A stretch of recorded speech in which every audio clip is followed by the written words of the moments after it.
Muy buenas tardes a todos. Bienvenidos a una nueva edición de las entrevistas académicas de ACAS. Estamos muy contentos el día de hoy, ya que nos acompaña una gran figura del mundo del hidromiel. Hoy estaremos conversando con Ken acerca de la adición de nutrientes, la importancia de la adición de nutrientes para los hidromieles y fermentación de hidromieles en general. Ken ya nos acompaña desde acá, Ken es una de las grandes figuras de la hidromiel en el mundo, y el día de hoy Luis Héctor Valdés desde México nos acompañará como host. Así que muy bienvenido tanto Luis como Ken. Adelante. Perfect. So, first of all, I'm Luis Valdez from Mexico in Monterrey. I'm going to be your host. I'm going to be the host for the interview. And we have a very special, very special guest today, Ken Schramm. He's a musician, a former brewer, and also a TV producer, and also this a co-founder of Schramm Meat, which is, I mean, he is the principal meat maker as well. He's the author of the Complete Meat Maker, which is pretty much a key book for us to learn about the meat making, and also has been the influence for many meat makers right now. He's also one of the founders of Major Cup, the Major Cup competition, which is pretty much one of the most important meat competitions in the world. And we're going to talk about Ken. So, Ken, we heard about that you want to have a presentation. So, do you want to start with the presentation? We want to start out with the, or do you want to start out with the interview? Let's do some questions, and then when we're ready to train, let me know when you want to talk about mead fermentations. I have a presentation that could take 20 minutes or so, and then we can do more questions after that. Yeah, that would be great. So first of all, thank you very much for being here with us, and we're very glad to have you as a guest. And well, first of all, let's start with the basics. What did you study? What's your profession? What was doing Ken Schramm before being a meat maker? What were you doing? Well, I was a television production professional. I went to school for TV production and got a degree in radio, television, and film from a university in near Detroit, Michigan. And I was very interested in both music and sports.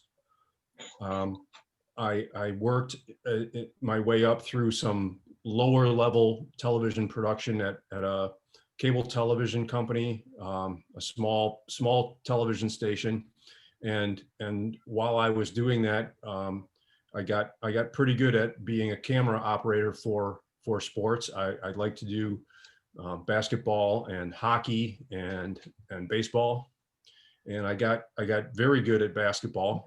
And eventually I had one short job after the first television station. I had a short 1-year stint in a company that did industrial television and made videos for the big American car makers, Ford and General Motors and Chrysler, and then also did work for CNN and CNN International, and did work for ESPN, and did work for the big network in the ABC, a big network in the United States. And while I was working there, a job became available working for the Detroit Pistons, which is the basketball team in my city. I was the production supervisor for the Detroit Pistons then for 6 years. They kind of plucked me out of my other job and hired me. And then I worked there for 6 years. That was good while they were winning. When they started losing, it got a little less fun. So I ended up taking a job working in educational television, and I worked for a service agency in Detroit that did a lot of teacher training activities, and I made videos for teacher training. So I did that for a long time. But all along the way, starting in about 1987, I got interested in making beer and mead. And I made beer from 1987 until about 1991. I got together with some of my friends and we decided that we wanted to start the first mead only competition because there wasn't one. We wanted there to be a mead competition in the United States. And so we started the Mazer Cup. I did have friends that helped me. I will say it was my idea. I went to them and said, hey, let's do this. And they said, okay. And so we all, the three of us got together and started it. That was, the first one was in 1992. And as soon as we started that competition, people started paying attention to what was going on in our area with mead. So we got asked to do a presentation for the National Homebrew Competition. The American Homebrewers Association are you familiar with it? Yes. Yes, the American Homebrewers Association was really influential in the craft beer scene, period. Almost everybody that started a brewery in the United States started as a home brewer and was a member of the American Homebrewers Association. And so my goal was to try and promote mead within the American Homebrewers Association, which I did by starting the Mazer Cup, and then they asked us to do a presentation at the conference in 1994, which we did. We did a presentation where we took 6 different honeys and fermented them, and we took 6 different yeasts and fermented them with 1 honey. So we made a total of 12 different meads to show people how yeast influences the flavor of a mead, and then how varietal honey influences the flavor of a mead. And we did that presentation, and that pretty much cemented the reputation of me and the guy I was working with at the time, Dan McConnell. People got really active about asking us to come and speak, and we started doing speaking engagements kind of across the country and in Canada. So that led to more articles, and eventually in about 2002, they asked me to write the book, and I said yes, and got started. And that was about it. I mean, actually, we had originally started a book in 1997. We started working on the book, and it drifted a little bit. But then when the Homebrewers Association, or the Brewers Association came to us, Ray Daniels, who wrote Designing Great Beers, he was the editor for the book, and he came to me and said, will you complete the book and we'll get it publishing. So. No, that sounds great. So I think that also would you consider that that the tools and the learnings from the TV producing world helped you to to show and to create interest in mead with the homebrewer community, or even when your mead years? How does these learnings from the TV producing eras help Schramm to promote mead? Well, I learned a lot about how to persuade people. That was important, and I also learned a lot about just having to finish something. If you're making a live television show for a sporting event that it has to go on the air at 7 p.m. You have to get it on the air. And so I learned to approach situations that have to be solved. And that was, and that you're going to get through it. No one's going to die, but you're going to have to make decisions and move ahead. And that was probably the most important thing I learned from television. I think that's important because some people start procrastinating and let things go after and after, and Yeah, that's really nice. And well, it's very nice that you talk about also Ray Daniels, because he's also like a key person in the brewing industry. But as we were talking before, we started the interview. I mean, there's been a lot of beer related things that we can get information. You know, it's really easy to get information about beer. So, how did you started getting the information for me? Did you started like being empirical, or where did you got information to start studying and being more in deep into the meat? Yeah, there is in the United States a national honey board, and I bought all the books that were out on mead, and there were only about 3 or 4 of them at the time, and they weren't very good. So I started to realize that what I needed to compile for myself was information about winemaking and how winemaking techniques can be applied to mead. And I also started learning about what honey was and how honey, honey as a fermentable would be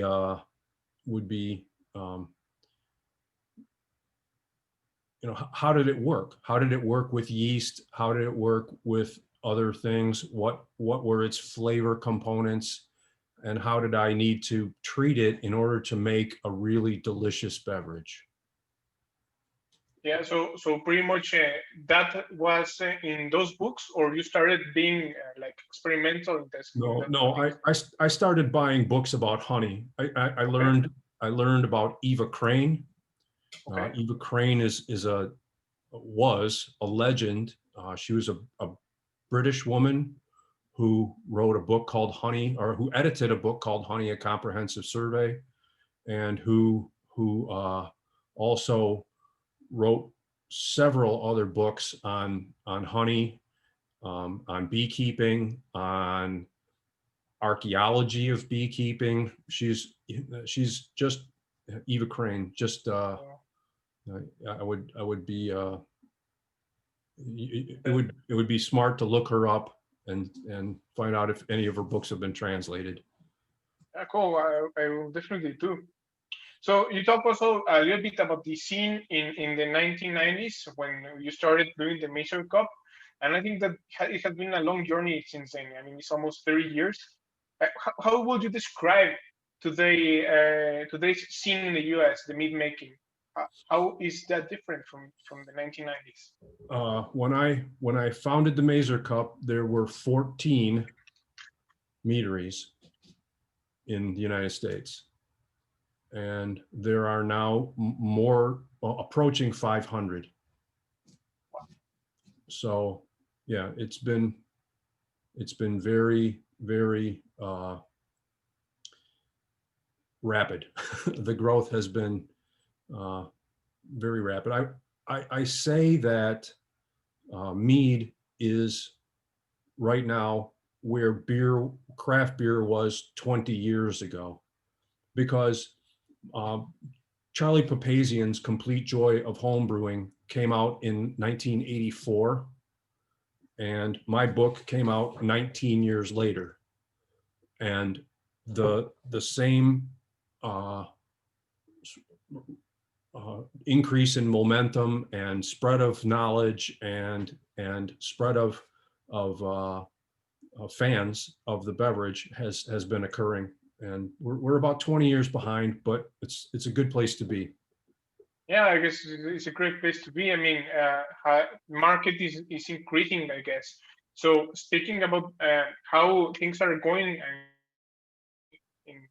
I say in the culture, in the U.S. culture, how would you compare it more with the market? I mean, for example, would you compare the mead more similar to the wine market, or to the beer market, or to the craft beer market, or how is it besides the craft beer movement and the evolution, the natural evolution of it? How would you compare mead? Who is the person who buys mead? Which is your key person to sell? Well, we know that there are many. Probably 7 out of 10 of them are people from the craft beer community. They are fans of craft beer. They know about home brewing. They may have home brewed, but they learned about mead through craft beer. About 2 out of 10 of them are from the wine world, and they are learning about mead because it's in their wine shops. It's really high quality, and we Schramm's Mead and the Mead community and the Robert Mondavi Institute at University of California, Davis are pushing mead into the winemaking world and helping them to understand how good it is, first of all, that it can be really delicious in the same sense that great wine is really delicious, and that it also has a place, that it has a place in how you eat dinners and desserts, and it's got a spot in your life. And then the last 1 out of 10 are from the beekeeping community. And beekeepers love mead because they've got honey all the time. And we say that mead is what mead is what bees want their honey to grow up to be. So, so that's. Sorry for interrupting, but so would you say that the beekeepers are the ones that make the best mead in the US, or has a relation? I think it's a combination of the beer people and the wine people, because they specialize in fermentation already. They understand yeast. The beekeepers understand bees, and they want a thing to do with the mead, and they can get good at it. There are some very, very good beekeepers that are mead makers, but there are a lot of beekeepers who just want to drink good mead because it's made with honey. Yeah, and also, I mean, all the varieties of honey that they exist is fantastic, especially the very specific ones that are grown in specific areas. When I was in Chile, I tried Ulmo. Yes. Ulmo, it's fantastic. It's probably one of the most amazing honeys and meads that I ever tried. So you heard of Ulmo. So are you familiar with Latin American meads and meaderies? I am not as familiar, and honestly, I am sad with the coronavirus because I love Chile. I love to get to Coyhaique and Punta Arenas and Santiago de Chile. I love Chile, and I have not been able to come back now because of travel. And you are wise. We have not done a good job handling our coronavirus crisis, and the world is telling us not to come, and the world is smart. If we get smarter about coronavirus, maybe we can start to travel again, but we need to do a lot of work. Yeah. I mean, speaking also with Mexico, right now we're on the same page as well. But yeah, I mean, Latin American meaderies, they are also, I mean, especially there are a couple of ones in Costa Rica and Chile, and they are working with their specific honeys, and they're quite interesting. And I hope you have the opportunity to taste them by yourself in those countries as well. And I hope, I mean, we love meads with fruit at Schramm's Mead. Oh, yeah. We love meads with fruit. And I really hope that the South American meaderies work with their honeys and with their fruits and the herbs and the spices that you have access to create great flavors. Yeah, I agree. Here in Mexico, I tried a couple of meads with chilies, and I mean, we have a lot of chilies here, so we have to have a mead with chilies, and they're quite interesting as well. Oh, I love big chilies. Yeah. So speaking of a little bit again about the diffusion and people getting to spread this gospel of mead, what do you think are the most important challenges to create an effective communication and diffusion of mead in the world, and probably Latin America and in the US? What do you think? What is missing? Exposure. People, if you make a really good mead and you give it to people, it will sell itself. It will make its own fans. So that is important. It's exposure. It's helping people to understand what mead is and how it can have a spot in their life. Even if that's just drinking it because it's, you know, a great thing to have at the end of the day while you're pecking at your computer. It's good. It is a good thing. Yeah, I mean, speaking of exposure, I think that also has to be with the identity and the image of mead. What do you think is best? I mean, for example, I've seen your bottles, which are slim and beautiful, beautiful bottles with beautiful labels. But I also seen mead in beer bottles or these amber bottles and also in cans. I mean, what do you think is the best way for people, or what is the image that you think that is the best thing, the best way that people can get interested as a premium product or as a product that probably anyone can get in a can or a beer bottle?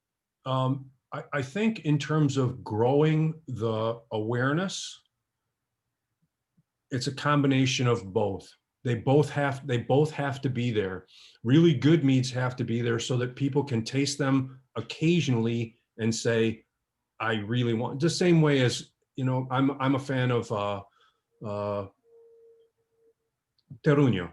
I like Terruño Carmenere, Puemo Vineyard, and I can't afford it. But I taste it and I know what it is and I love it. And then I buy, what is it, Terra Nobile, or I buy Apaltagua or a lesser Carmenere, a lesser expensive Carmenere, because I know what I found and that I like it, and then I try and find something that I can afford. I could afford Terruño 15 years ago, but not anymore. But that's one thing, and then the availability of things in cans or in beer bottles that are inexpensive and people can drink and like and enjoy. That's important too, because that's how you can spread the word at a at a beach party and just have enough for your friends and not have to spend an arm and a leg. So they're both important. It's a balance. I think the inexpensive meads as an entry point are great.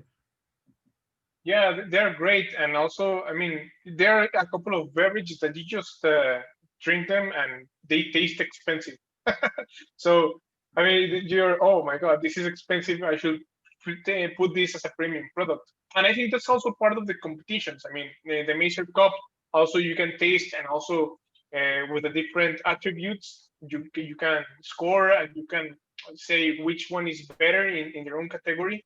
So speaking about, again, this Macer Cup, I mean, the Macer Cup, for example, what would be like can you just be a little bit more, tell us a little bit more about the challenge, for example, in 1990, where they were 14 milliliters. How is different for 14 milliliters for right now 500 milliliters to win the best mead? I mean, a little bit. Yeah, and in the first year, we didn't have professional meads entered. It took to the second year before we started accepting commercial entries, and we did. We would allow them to both be involved, and the commercial meaderies were not allowed to win the prizes. They were allowed to compete, and they would get their place in the field, but they would not win the prize. The biggest difficulty that we had was in finding people who were qualified to be judges. We had a few people who, there was a small commercial meadery in Michigan at the time, and its owners both came, and we had a good club, at the club from the University of Michigan in Ann Arbor, is called the Ann Arbor Brewers Guild, and the members of that club are very dedicated brewers. They're smart. A lot of them are university professors. There were a bunch of lawyers and engineers as well. So it was a great group of people. And so we all kind of schooled ourselves up on how to judge. And frequently the competition would take, 2 or 3 days to get judged, because we just have the same judges come back the next night and the next night and finish everything up. So that was the biggest challenge. In terms of quality, one of the things that we learned was from the wine people in the group who had been involved in wine competitions, and they taught us to bubble sort, which is to just say, you start off with, if you have 10 meads in your round, you just keep putting the best one at the end. It just keeps going down here. And then if you get one that's better, it goes, on the other side of it. And if you get one that's worse, it goes down here. And then you just keep tasting them and saying, this one's better than this one, this one's better than this one, this one's better than this one. And that's how you end up with the order. Then you have to be responsible. You also have to be responsible about filling out the score sheet completely, so that the entrant gets a really good understanding of what you tasted and smelled in their mead. You don't have to be a good mead judge. You don't have to be like a lot of people in the beer world feel a need to reverse engineer the beer, to try and pick apart all of the parts of the beer and what might have gone wrong or right in its production. You don't have to do that. You just have to tell them accurately what you're tasting. And if you think you may know how that could have happened, if it's fusel alcohols from a hot fermentation, you can offer some counsel on that, but you don't have to try and figure out every step in the way. You just have to tell them accurately what you tasted, and that's the job. So would you say that's the main reason of why the Master Cup uses a different style guidelines than the BASP or beer certification program, or is there another reason? I think a little bit. I think there is an inclination in beer judging to figure out how to take points away, whereas in wine a lot, and in mead a lot, it's a matter of just figuring out which one's best and which ones come sort of follow down from that.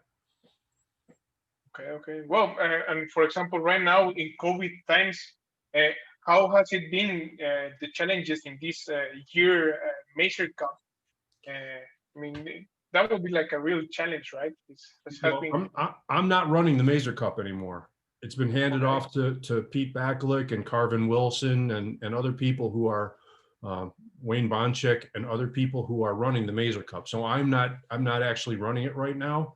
I was involved with the Valkyrie's Horn competition this past year, and that was a big challenge too, because to get me the meads to taste, they had to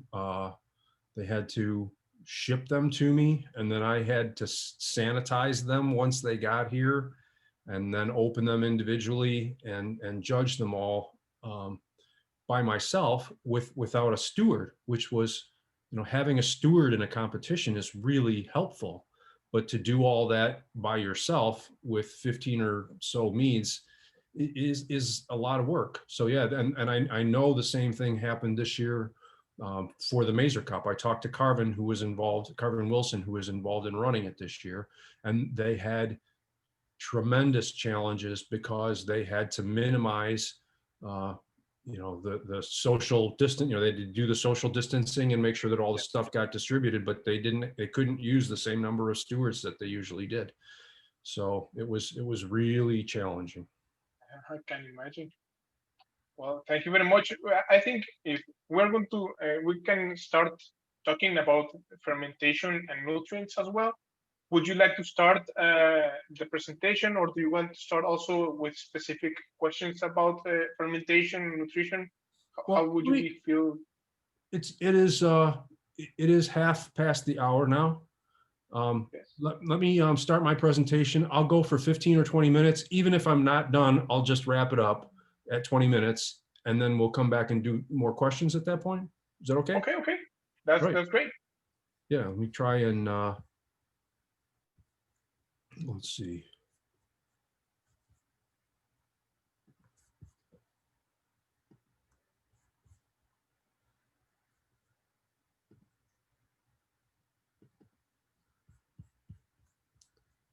Hopefully that's there.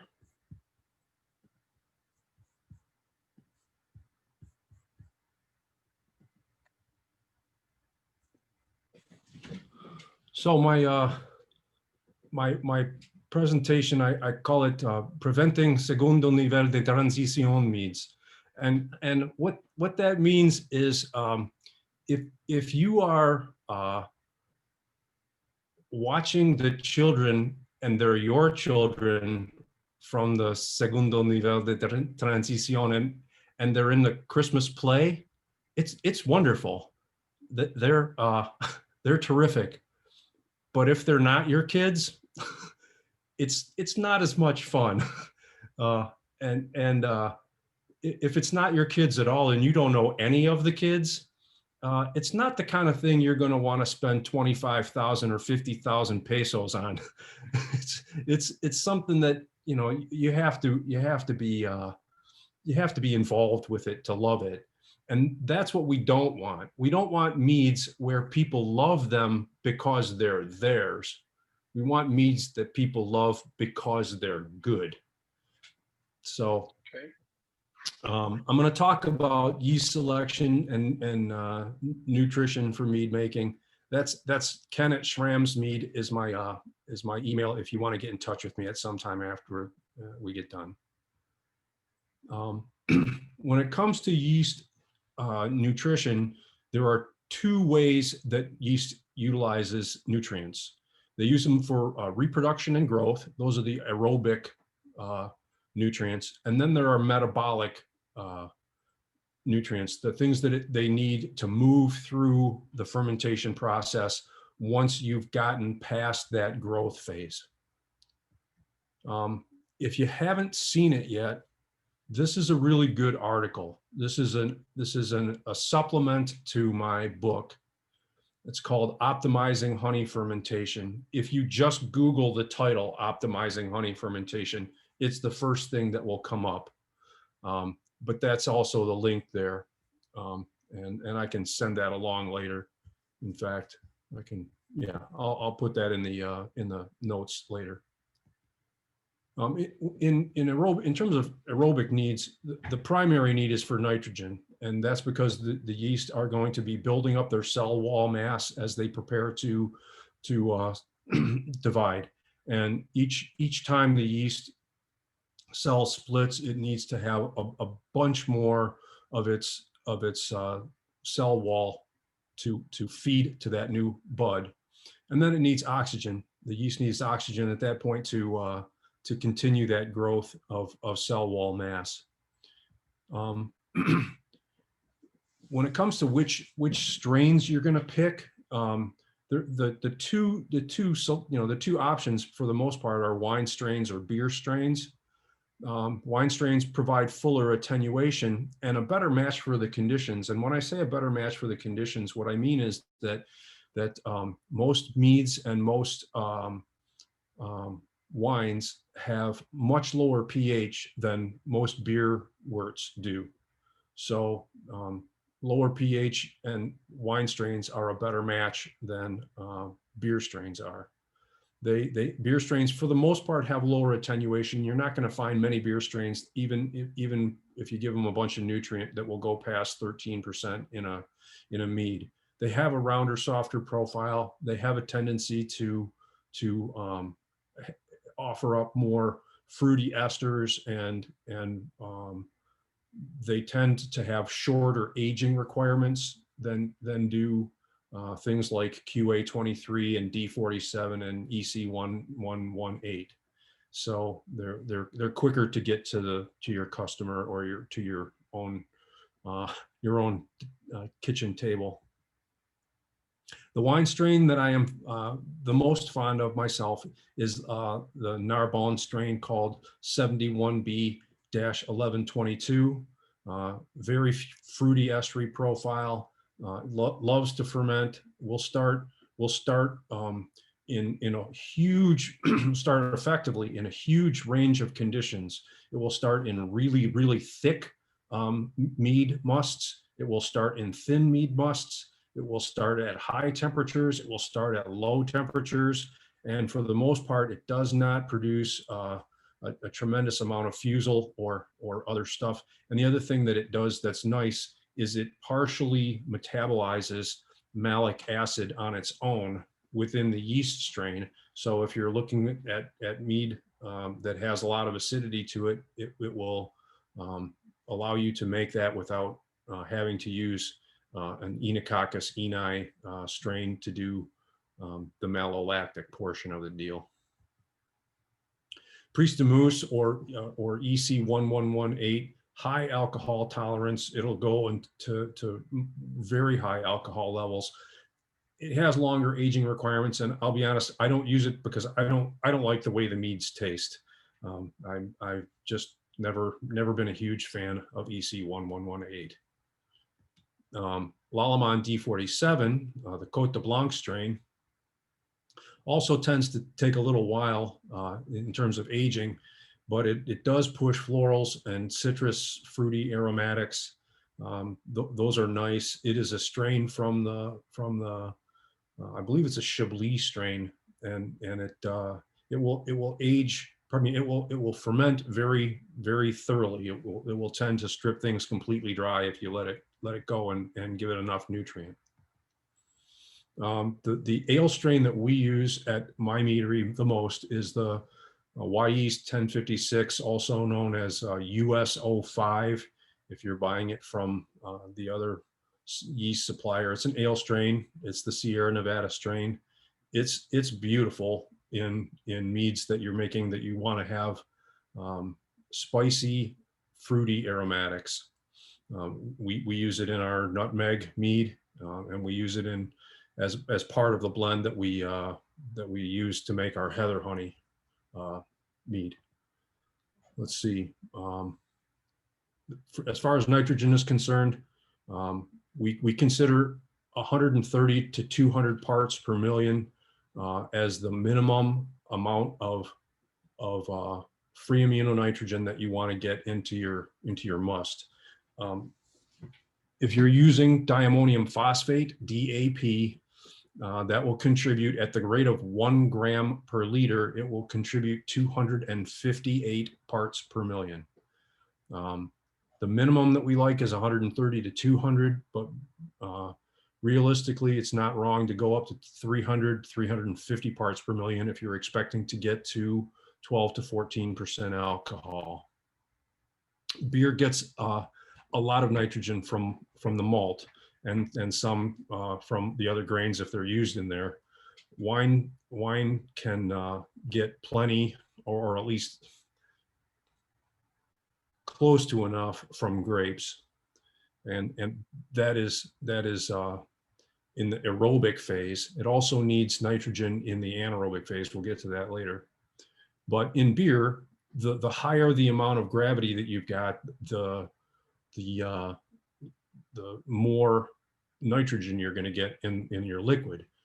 It just comes from the grain, and that's how it works out. But in mead, there isn't a lot. In just straight traditional mead with just honey and water, I took 5 samples and got them tested, and I did 4 mead musts and 1 fruit juice sample with Cornell University Wine Lab, and I mixed 100 milliliters of honey into a Pyrex vessel and diluted it to 400 milliliters, and transferred it to the sterile testing vials and sent it in.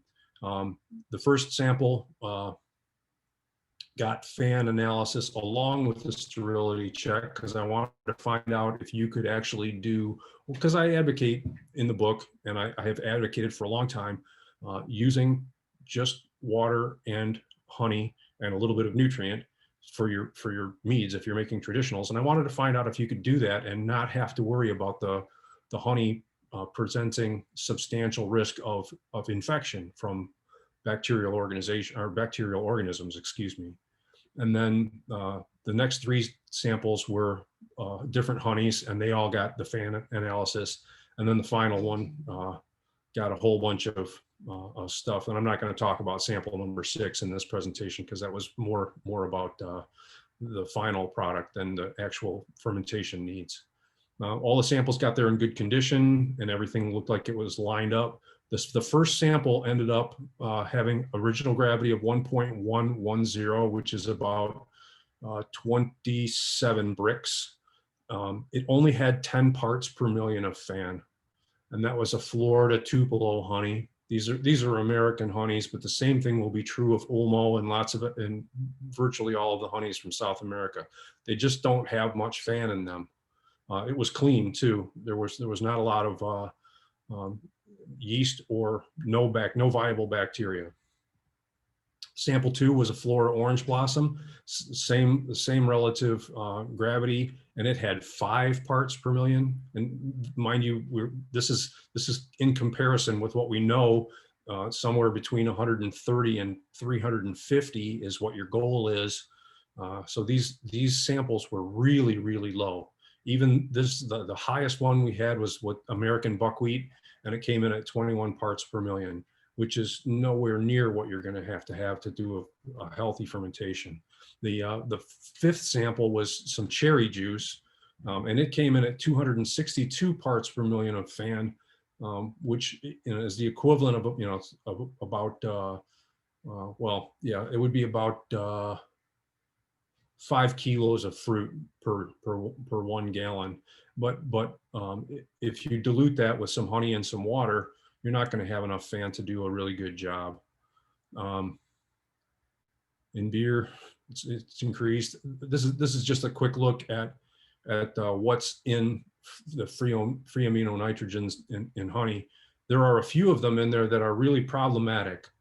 Isoleucine, leucine, and valine have problematic issues with them, and proline is the most this is what's taken up by beer yeasts, for example. You can see proline is not taken up at all, and it likes to take up, unfortunately, isoleucine, leucine, and valine are have very high absorption uptake rates, but they also create a problem with fusel alcohol. So anyways, just to get back to where I was on honeys, that you've got at a minimum 15% of, or at a maximum rather, 15% of what you need. And so the other metabolic needs are vitamins and minerals. Yeast needs biotin. Almost all brewing yeasts show an absolute requirement for biotin, meaning that it is determinative. If you don't have enough biotin, your fermentation will stop. And in beer worts, you can have levels of 0.45 micrograms per 100 milliliters. And in honey, it's not quite 1/10 that amount. And so you need a lot more. And then thiamine, once again, I'm not going to get into reading all of this stuff, but all of these levels are about 1/10 of what you need or so. In this instance, riboflavin is about 1/6 or 1/7 what you need. So for both growth and metabolism, calcium, magnesium, potassium, phosphorus, and zinc, which are present in minor quantities, you need more of, and that's why we use the nutrient like the Fermate O or Fermate K. That's where you're going to get the minerals that you need, and they are also part of the buffering capacity of the must, and that's important. I'm going to back out of here now and quit sharing my screen. It's important to have those micronutrients in your must, And so that's why we use a combination of diammonium phosphate, and we're using Fermate O right now. So, for example, in the Fermate O, you can get the amino acids in there. I would say that in their pure form, and in Fermate K, I understand that the free amino acids or the free amino nitrogen, I mean, they are more in a more simplified form even than the ones that are required, right? Yeah. Well, and this is a pretty complicated and interesting thing. That the isoleucine, the leucine, and the valine that I talked about are the precursors of the fusel alcohols, amyl alcohol, isoamyl alcohol, and isobutanol. And so what happens is in the yeast cell, as it goes to reproduce, it looks for specific amino acids. The building of the cell wall is almost the same as the building of a brick wall for the outside of a building. And so, for example, when you're building a brick wall for the outside of the building, when you get to the corner, sometimes you need a half a brick, right? And so the correct amino acid to fill in that spot in the cell wall, the cell will look for it. If it can't find it, it will break down other amino acids and build them back up into the amino acid that they need. That's called transamination. That transamination process yields those fusel alcohols. If you're transaminating isoleucine, leucine, or valine, you end up with isoamyl alcohol, amyl alcohol, or isobutanol. So you don't want those to be part of, and it's very strain dependent. It's very certain strains do it more than others. The Montrachet strain is known for doing it. So you have to be really careful about it. If on the other hand you're using diammonium phosphate, it doesn't have to take apart isoleucine, leucine, or valine. It's just going to grab those amino groups, those actual free amino groups from the DAP, and assemble them into the cell into the acid that it needs without having to transaminate, which is not necessarily bad. Yeah, it's easier for the yeast. It's less stressful. It's less stressful for the yeast, and you get a more clean and beautiful tasting meat after all, right? Besides, yes, as you said before, if you don't get these specific amino acids, also the yeast starts building them. And well, at least in the beer world, when they start building valine and leucine, the BDKs are also present, and you also don't want the meat to taste like butter, right? Yes. So yeah, that's a really interesting question. And then also another interesting thing is that there are also a lot of people that are defending to not use nutrients at all, like a very ancestral way to make meat. Or also in the questions that I've read right now, people that are using pollen, people that are using raisins, and even dead yeast. Do you have any opinion on the use of those nutrients, and also the ones that are not people that do not want to use nutrients at all? I've made a lot of meats without the use of nutrients. I didn't like any of them.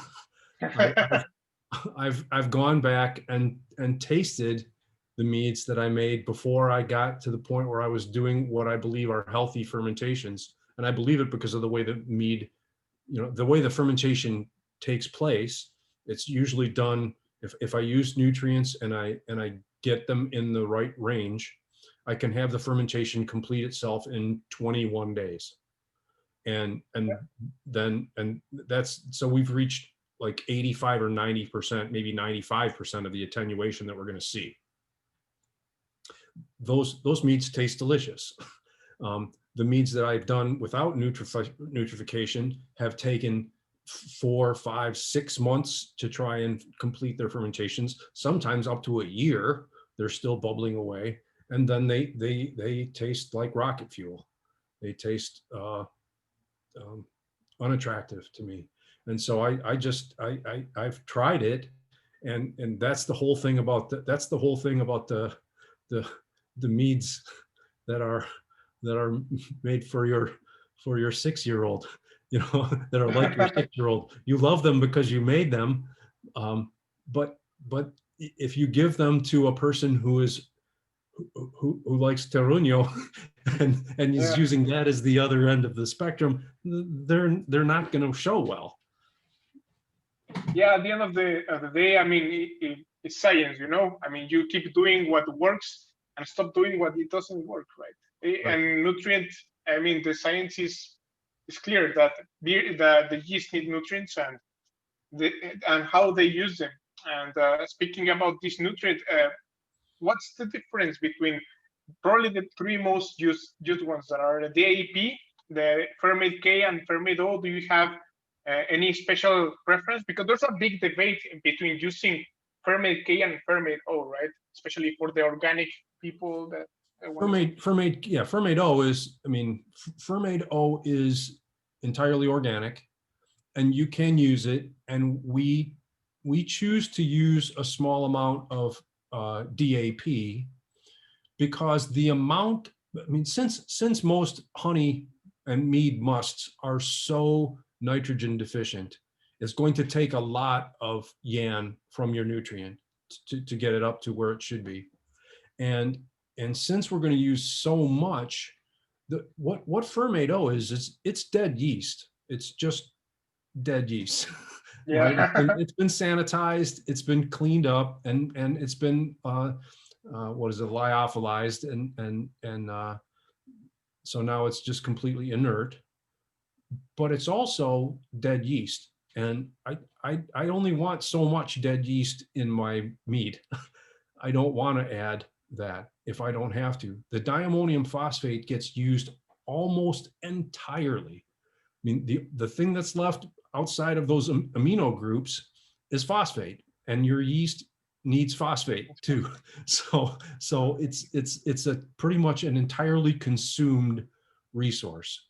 And it doesn't, I mean, if pure DAP does not smell, it does taste, you can taste it, but it gets eaten and absorbed by the yeast if you don't use too much. That's the other thing. I've noticed a question about, can you use too much? And yes, both you can use too much, both from a flavor standpoint, and you can use too much because nutrient is nutrient for everything. It's nutrient for any bacteria that gets in there, any acetobacter, any Brettanomyces, anything that gets in there wants that nitrogen too. It's this, I mean, humans we're using up nitrogen all the time.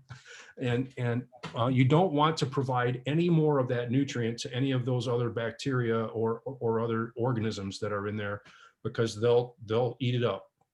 Even if the yeast is, and especially if the yeast is done consuming what it needs, then it's just food for other organisms. So we like to keep our levels right where we know that the yeast is going to use all of it. And may, if it gets to the end of the fermentation and it's maybe wanting to try and squeeze out another 0.5% alcohol, it may autolyze some of its own brethren, but for the most part, it will just stop. It'll know I'm close enough to my alcohol tolerance. There's no more nitrogen. I'm done, and it'll stop. Yeah. So also when you're talking about when using too much, there's also this probably if you put too much in the beginning, it can make the yeast go crazy, right? So what do you think about these staggered nutrient additions? Do you use this technique? Oh, yes. So you prefer to put it time by time, the TOSNA 2 or TOSNA 3? Yes. We divide our nutrient. We calculate for most of our meats. We calculate how to get to 208. I'll tell you a secret. We calculate how to get to 285 parts per million of nitrogen, which is a combination of what's there from the honey, what we get from any fruit that we're using, and then we supplement up to 285 parts per million. We take that supplemental amount and we do it so that it's getting 75% of its nitrogen from the DAP and 25 from the fermate O. And then we divide that whole amount into 5 increments. We give it 2 increments after the lag period. If it's a fruit mead that's got some nitrogen already, we'll give it 2 increments after the lag period. So at the beginning of the the first full day after we make the mead. If it's a traditional mead, or if it's a metheglin with just spices, we give it the first 2 doses just after pitch. And then we give it 2 doses. Sorry, 2 doses at the same time? Yes, divide it into 5. We give it 1 and 2 first, and then 24 hours later, 24 hours later, 24 hours later. Okay. Oh, that's really interesting. Thank you very much. And this 285 parts per million is specific for the 71B, or is yeast dependent, or well, we do tend to get we do tend to go up closer to 325. Yes, it is. That's for the 71B. When we're doing US 05, we give it closer to 325 parts per million. Yeah, because the different nutrient requirements. I mean, if you give them less, they stress. If you give them more, they get stressed as well. And I mean, it's just as you said. So it's I mean, I see this system. Would you say it's I mean, specifically, let's say, is it more similar to Tosna 2, to Tosna 3? Tosna 3 uses fermate O, I think, right? Yes, all the Tosnas are all. I mean, I think the T and the O stand for totally organic staggered nutrient additions, and I mean, if that flavor of mead is good for you, go ahead. But we're sticking with what we've been using for a long time. Yeah, that sounds great. Yeah, I'm asking because of the different things that have been heard in the community, in the mead making community. What about degassing? There's also this controversy that many people do not like to degas, and also people that want to degas, and they say that it's completely unnecessary. Do you have an opinion on degassing the mead during fermentation? Well, we have some meads that we don't degas at all, but most of our meads, and I say some, that's like 2 out of 30. So most of our meads get degassed. We do, and they get degassed as part of the punch down process, because so many of our meads are made with just huge amounts of fruit. We do traditional red wine making pigeage. We have a punch down, stainless steel punch down tool with it's about a 90 centimeter stainless steel disc on a post, and you just push it down. And so we do punch downs either once or twice a day, and the mead degasses itself when you do that. And we do punch downs for 8 days on our fruit meads. So we do degas. And the same thing is true when we add nutrient to our ginger mead, for example. We stir it in, we add the nitrogen, and we mix it into a little bit of water and pour that on the surface of the mead, and then we stir thoroughly to get it down through the ginger and into the mead, and that degasses a lot. Yeah, I mean, that's probably one of the things that if you are talking to a brewer, that when you open the fermenter and start like moving things around, it's things that make brewers really, really uncomfortable.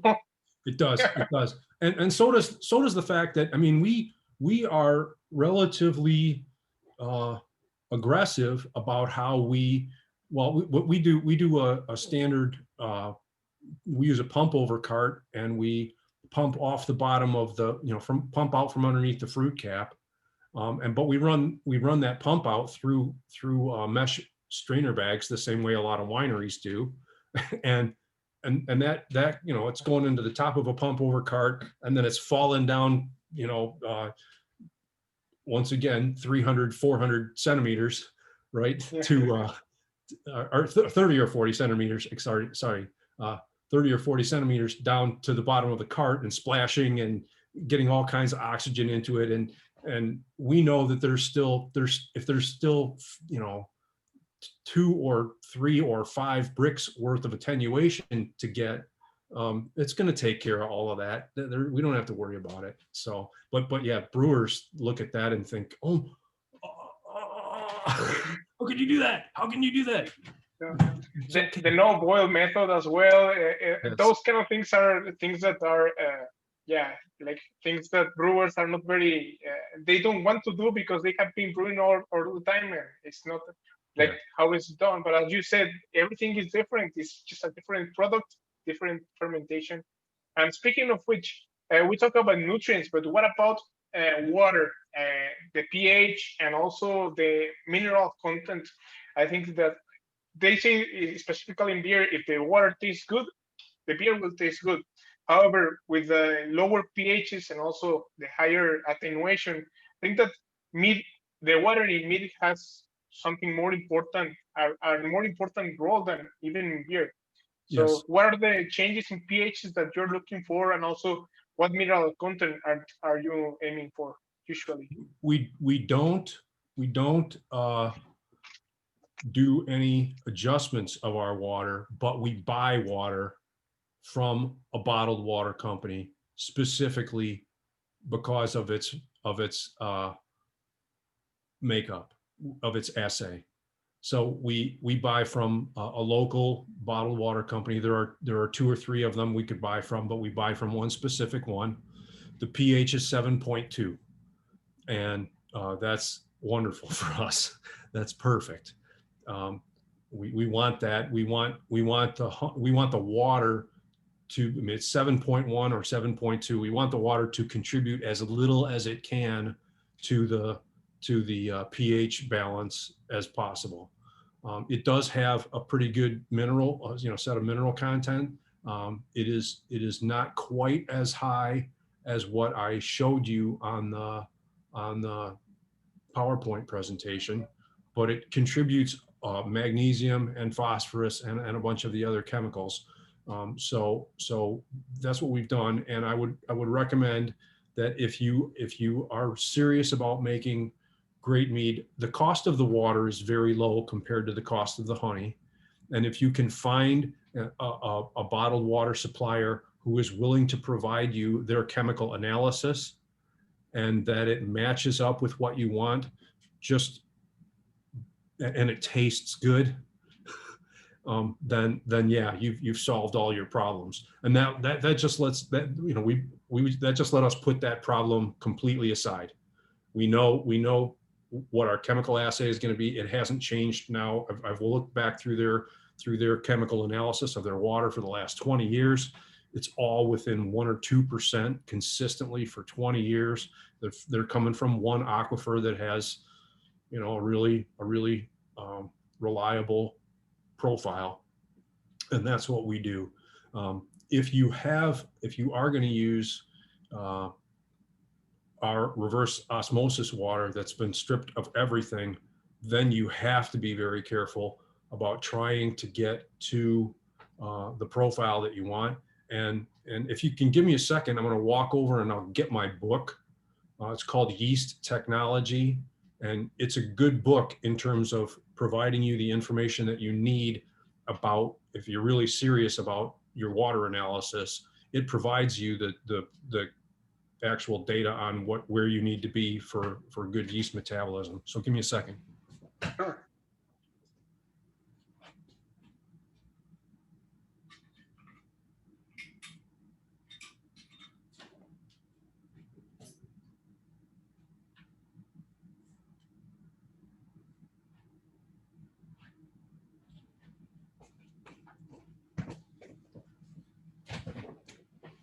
This is it. Okay.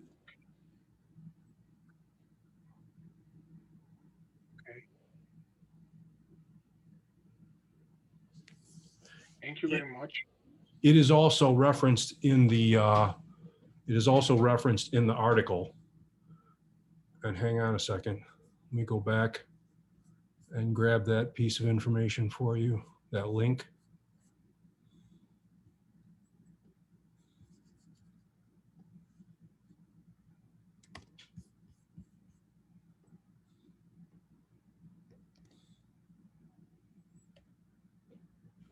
There's the link to the article, and the book is mentioned in there as well. It's in there. There's a short bibliography of the things that I used. So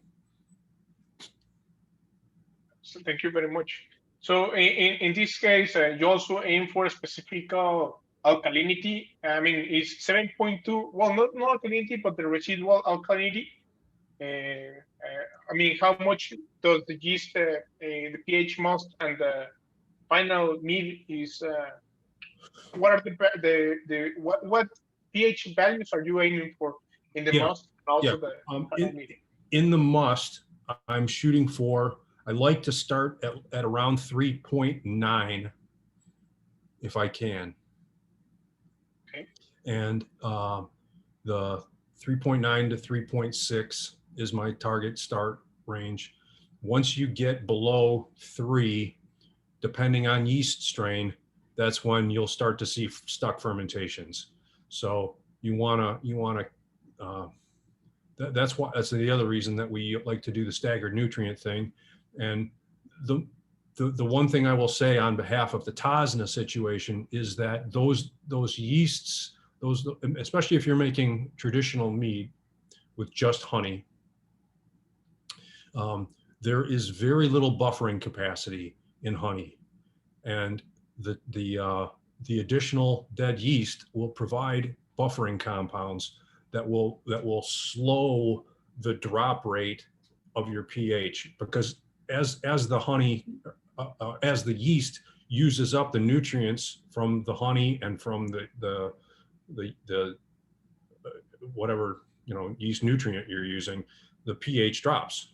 Those are the buffering compounds that hold the pH in its upper ranges, and as they get consumed, the pH falls pretty precipitously while you're fermenting.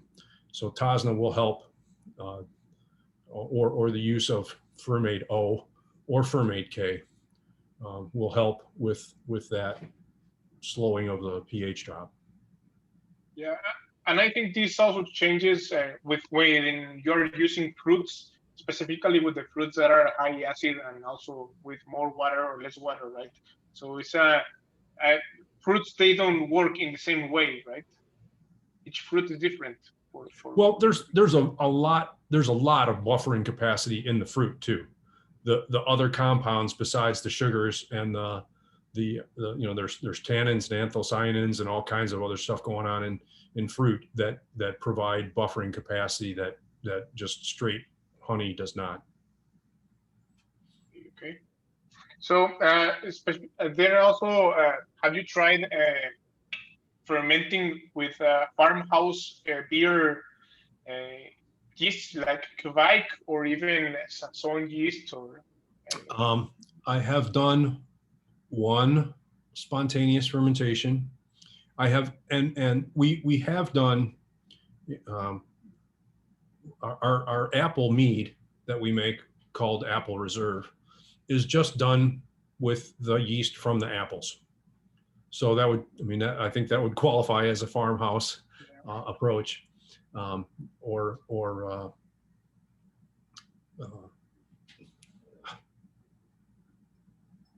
fruit flies. Sorry. But yeah, we've done that. I have not worked with Kvik yet.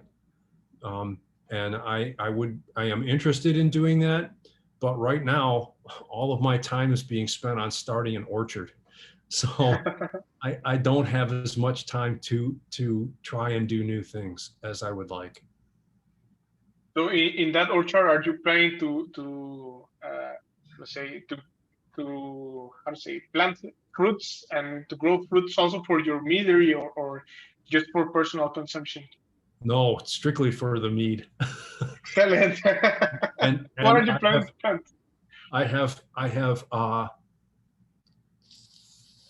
39 Calafate plants. They're growing this year, and we will propagate them again from their own cuttings next year and try and get up to a couple of hundred plants. And I am very excited to try and make a Calafate mead. Very excited. Oh, nice, nice. Is it that orchard specifically for Calafate or oh no, we have Calafate, we have red currants and black currants. We have red raspberries. We have gold raspberries. We have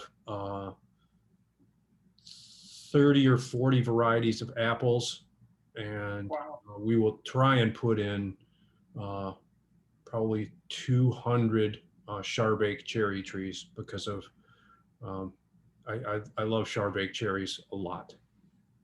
Specifically in meat, I guess they get a really nice flavor. Yes. That's really interesting. I mean, the best fruit that you can put in your meat is it's a fruit that you grow, right? I mean, well, that's one of the exciting things about this is that our goal is to find out how well you can grow fruit intended specifically for fermentation.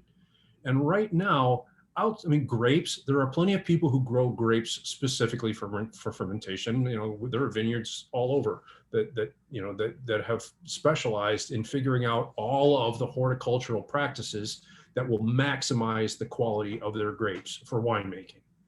And the same thing has not happened for berries and currants and cherries and lots of other fruits.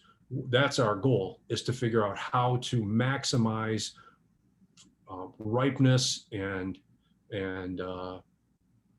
all of, how do we maximize sugar levels? How flavor? Is it better to irrigate or to dry crop? Is it better to not fertilize or to fertilize? Is it better to do various forms of canopy management, various forms of tree structure?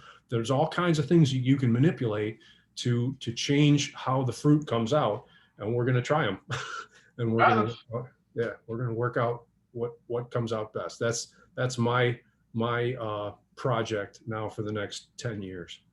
Wow, that sounds really interesting. And I guess that probably you're also going to try also with mixed fermentation with those fruits, with the yeast maybe that grows outside. Oh, absolutely, absolutely. For example, right now the Heart of Darkness, which is our the mead that everybody loves from us, and I love it. It's really good, but it's all co-fermented, right? The fruit is it's a field blend is the term that's used in winemaking, and we've never fermented it separately and blended it. So. But that's how a lot of Bordeaux's are done. That's how a lot of wines in Chile are done. We get done and we find out that it's really good if we do 70% Cabernet Sauvignon and 30% Malbec, or 30% Merlot, or 30% Carmenere. Or we're going to do the same thing with Syrah and Grenache and Mourvedre. If we choose to blend them in this, then you get to sit at the table and blend them in those ratios and decide which one you love the best. And that's one of the things we're going to do. I'm going to answer the question. Someone says, what is the mean ABV of our meads? Probably about 12.5. We have several of them that go to 14. We have some of them like the nutmeg that really, tends to stop around 10.5 or 11. So, and we've got a couple of them we've got one of them, and specifically in cranberry, that doesn't like to get above 9. So it depends a lot on how much acidity there is in the fruit, because the acidity in the fruit can really shut down the fermentation at the end. Did you use nutrients in your yeast starters? Never. We just I say, there is GoFirm, which is once again just completely dead yeast. And do you use the formula of 1 million cents per milliliter per degree Plato for our pitch. Actually, no, we don't.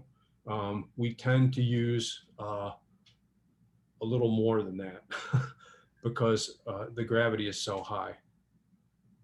I haven't calculated it out as 1 million cells per milliliter per degree Plato, but we like to go higher. I don't know if it's 2 or between, I think it's between 2 and 3, honestly, million cells. Which temperature do you recommend to pitch the yeast? Would you consider risky or stressful to the yeast if it is pitched at 86 F and the first 24 hours it gets down to 68? Yes. We tend to try and only go down 5 degrees. We use chillers. We use glycol chillers, and our fermentations are done at temperatures that are controlled. And we don't like to move more than 5 degrees Fahrenheit per 24 hours. So if it starts at 86, we would try to come down to 81, then to, 70, whatever, and to move it slowly down to 68. Do you have some advice? Go ahead. There's also one question in the that was also interesting. We were leaving it to the end, but that's great. Which is a very interesting question. What would you say that is the difference between a honey beer and a braggot?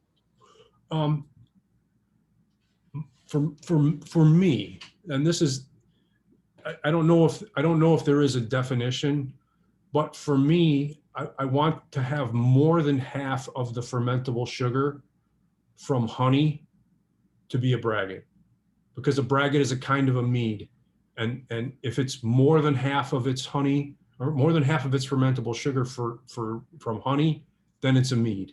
And if it's got less than half of its fermentable sugar, then it's a honey beer. Yeah, so you could say also in the sensory profile, also if it's more honey wise than beer wise, if it tastes more like a mead or it's more recipe.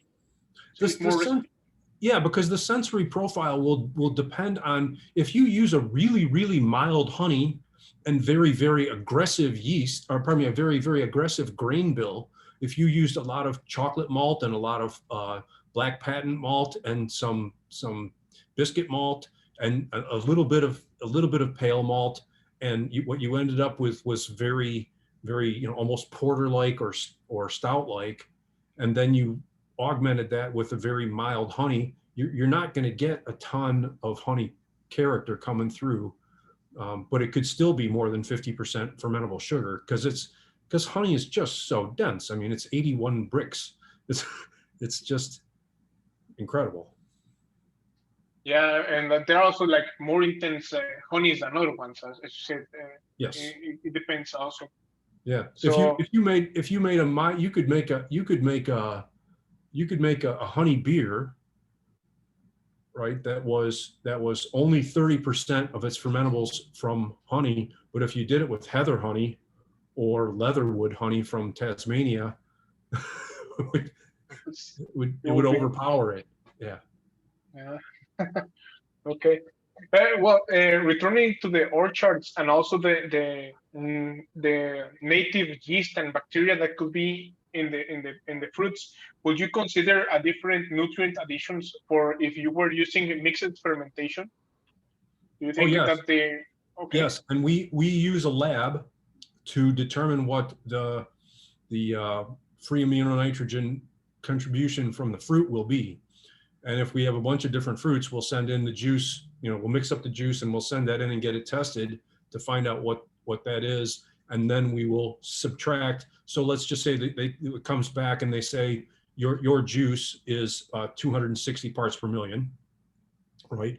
Then we do the calculation to say approximately 55% of the mix is juice and 45% is honey and water. So then we can take and calculate out how much nutrient we're getting from, or how much yan we're getting from the honey, how much yan we're getting from the fruit, and then we'll augment that up to 285 parts per million. To answer Hugo's question, do you use the Kjeldal method or do you use another way to get this information for the we're sending it away.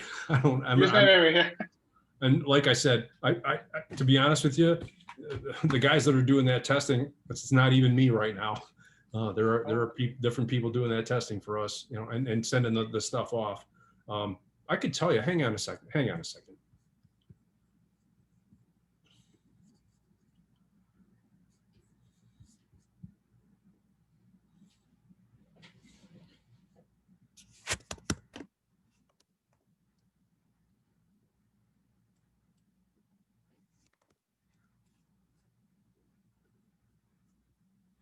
I'm just going to look up, we use ETS Wine Labs, and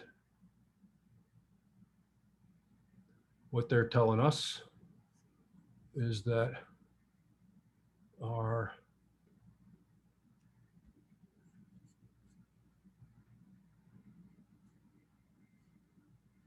hang on. They're using the NOPA analysis on our juice, the NOPA analysis. So that's the test we're using. Thank you. I think I didn't express myself well. What I meant about the nutrient in fruit, I was asking about if you are doing a mixed fermentation, do you also take into account the bacteria requirements besides the yeast, or you are just most focused on the yeast requirements for your nutrient additions? Just the yeast. Just yeast. Okay. Yeah. So in case you're using lactobacillus, just yeast. We're not using any lactose. We're not using any. We're just using straight yeasts for all of our stuff.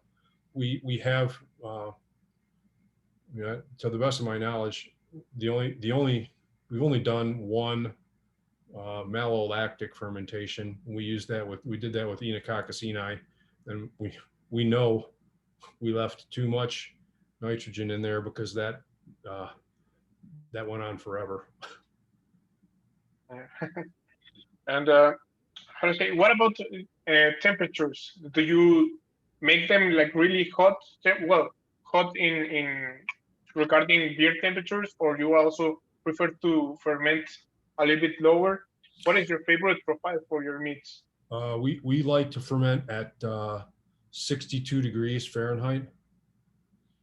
With most of our yeasts, we will ferment a little warmer with US-05. We will go up to 60, 68 plus or minus. And when you set on a glycol chiller, you set your temperature and then you also set your range. And so we set the temperature right for most of our fermentations at 62 plus or minus 2. But if we are trying to get a little more attenuation out of an ale strain, for example, we'll set it at 68 or 70 or 72. And we can also stretch that range out to 4 degrees so that we'll let it warm up a little bit before we try and bring it back down again. Okay, thank you. And also there was another question from the viewers that if you exclusively use juice, sorry for my pronunciation, if you just use fruit juice, or also full fruit. I think that this is regarding about the pectins and the pectin content. Right. We use whole fruit for all of our berries and cherries. The only thing that we use juice on is anytime that we make a white wine piment, anytime that we make a sizer, a mead with apples, we press the juice of the apples and ferment with the juice. We've also done that with pineapple, but those are the 3 exceptions: white grape, piments, apples, and pineapple. And then the rest of the time we use whole fruit, and we do punch downs and we do free runs. We never press wine from any of our meads. Do you also use the pectic enzyme for these press ones? No, just no. And sometimes that frustrates the winemaking crew because it can take a long time to clear if you don't use pectic enzyme. but I'm a firm believer in the notion that we only put things that you want to drink in your wine, and we try not to take out anything that you might want to drink too. So no findings too. The fining we will do. We don't do filtration. We do fining when we absolutely have to. If the wine has been in a secondary tank now for 4 months and it's showing no signs of clearing, the mead, if the mead has done that, we will sometimes use some fining, but we prefer not to. Okay, so we're also we're going to start again with the questions of the public. There was one question and says, have you analyzed meats or finished meats to know if they still conserve the vitamins and minerals from honey or from fruits in the case of the melomels? No, and part of that is that I mean, we know that they do. We know that they end up with the anthocyanidins and the procyanidins and a lot of the other things that are in there. In the U.S., we're not allowed to make any health claims about our meads. So we could find out about that, and then we wouldn't be able to tell anyone. So it would be money that we would spend that we could only have as knowledge for ourselves. Okay. What about, have you tried or have you done a melomel or probably not a traditional mead, but that has a foam that is stabilized, just like here? The problem is that you have with that is that it's just like champagnes. There's not a lot of protein, and the protein is what makes the foam that lingers. You know, the Belgian lace on the side of the glass, and there's none of that in honey, and there's none of that in any of the fruits that we use. So it's just, you're not going to get that unless you use like a foaming additive, and we're not going to do that. Yeah. Well, check. So, okay. Yeah. So yeah, it's quite difficult to get the foam without the protein. You say that, and some people that are used to the craft beer, and they even think that mead is just another beer, or just because people that are starting to drink mead, they think it's just another type of beer, and they are expecting foam. And I think that's a very good way to say it, just that this is just a different beverage, and you need to enjoy it in a different way. Yeah, when we explain mead, we say that beer is from malt, and wine is from grapes, sake is from rice, mead is from honey, and yeah. it's complete different products. Yeah. So we want to close this interview in a different way, in a completely different question regarding meal. But so we usually, I mean, this is the 30th, how to say, the 30th week in interviews in ACAS. We have been having a very good response. We have very good guests. I mean, we're completely honored to have you as a guest. And we usually finish the interviews with a completely unrelated question. So we heard that you really like to fish. So can you please tell us about the most magical place that you have been fishing, and which place would you recommend us for going and fly fishing? Coyhaique. And Okay. I went even south of Coyhaique and south of the General Carrera, General Carrera. South of there are some mountain lakes, and I fished there, and it was the best fishing day of my life. I caught fish that were almost a meter long. And yeah, and I caught a fish that was probably 5.5 or 6 kilos in a lake down there. It was big. And I loved that. I fished in Alaska. It's beautiful. I fished in a couple places in Europe, and I fished all around the United States. But Patagonia, it's right here, right here. That's really nice. That's a nice story. So probably the trees, the mountains, and yeah, I guess that's really Yes. magical experience. Yes. So thank you very much, Ken. It was a pleasure meeting you. It was a pleasure talking with you this hour and a half. And I hope we meet soon in the US. I hope, or Chile or Mexico, or it will be great. Yeah. I would rather meet in Chile.